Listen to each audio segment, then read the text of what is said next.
CNN has confirmed the president referred to fallen U.S. service members as crude and derogatory. Have you ever heard the president disparage U.S. service members or veterans? Well, absolutely not. And I would be offended, too, if I thought it was true. I think anonymous are the same people that brought you fake heart attacks, fake strokes, Russian collusion.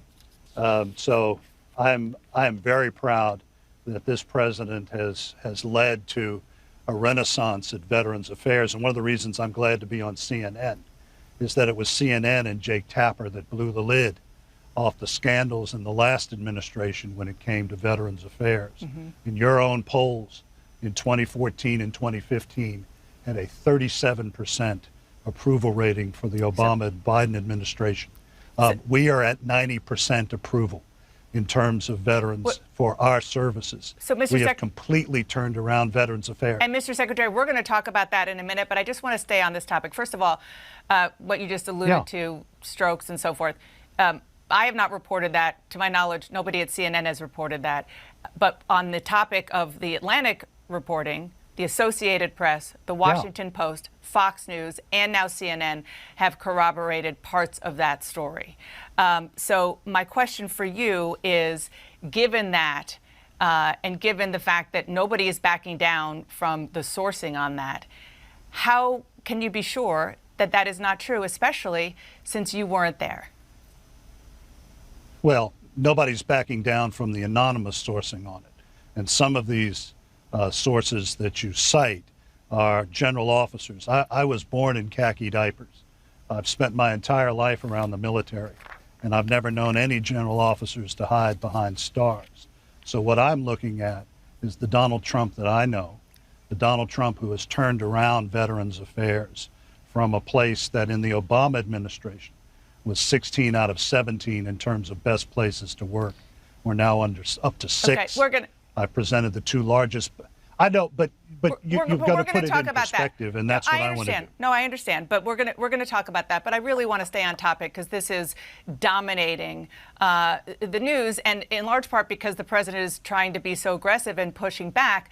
The issue that he has is that this is consistent with a pattern of public statements by the president. I want you to listen to what then candidate Trump said about John McCain in 2015. He lost.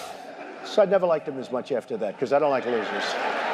But Frank, let me get to it. He hit me. He's not a war hero. He's a war hero. He's a war hero. 5.5 years. He's a war hero because he was captured. I like people that weren't captured, okay? I hate to tell you. Listening to that, the way he disparaged not just John McCain, but all prisoners of war, do you understand why people might find the details of these stories we're hearing now believable? Well, I understand that in the passion of a campaign with 2 powerful personalities, and I was a friend with John McCain, his family and my mother's family grew up in the same county in Mississippi. He was very much responsible for my career in advancing it, and President Trump has been the same. I understand politics. I understand name calling when it comes from both sides, but all I can say is all the proof in the pudding for us is what has happened to veterans in the last 3 years. But Mr. Secretary, this isn't about politics. This is about he denigrated not just John McCain, but he said, I like people who weren't captured. He denigrated prisoners of war. As somebody who just described yourself, you were born wearing khaki, or when you were little, you were wearing khaki diapers, and somebody who was close to the McCain family. Is that acceptable?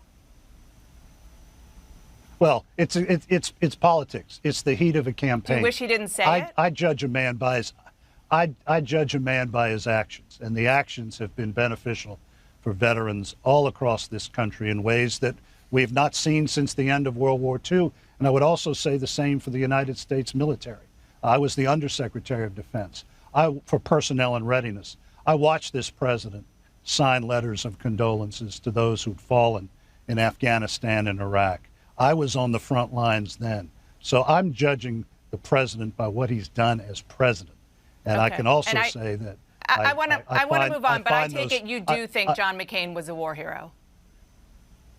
Oh, absolutely. Okay. I want to also ask about the president also reportedly questioning the point of military service at all during a visit to Arlington National Cemetery with former Chief of Staff and retired four-star General John Kelly, whose son, of course, is buried there. I want you to listen to what President Trump said about John Kelly just on Friday. I know John Kelly. He was with me, didn't do a good job, had no temperament, and ultimately he was petered out. He was exhausted. This man was totally exhausted. He wasn't even able to function in the last number of months. He got eaten up in this world. I know you worked with John Kelly when he was at the White House, Chief of Staff, and elsewhere. Certainly. Do you agree? Do you agree with the president? Friend, well, I agree that both men are doing the best that they can for the armed forces and veterans of the United States. I'm not going to get into it. He said, she said with the president and the former chief of staff. Well, he said he didn't do a good job. All I could say is that the head of Veterans Affairs, I'm concerned about making sure that we redress all the wrongs that were left over from 4 years ago and giving veterans the best service possible. I see the proof in the pudding, and the proof in the pudding is our military is stronger and our Veterans Affairs Department is in place that it has never been. This is the Renaissance, and it's all because of one man. Well,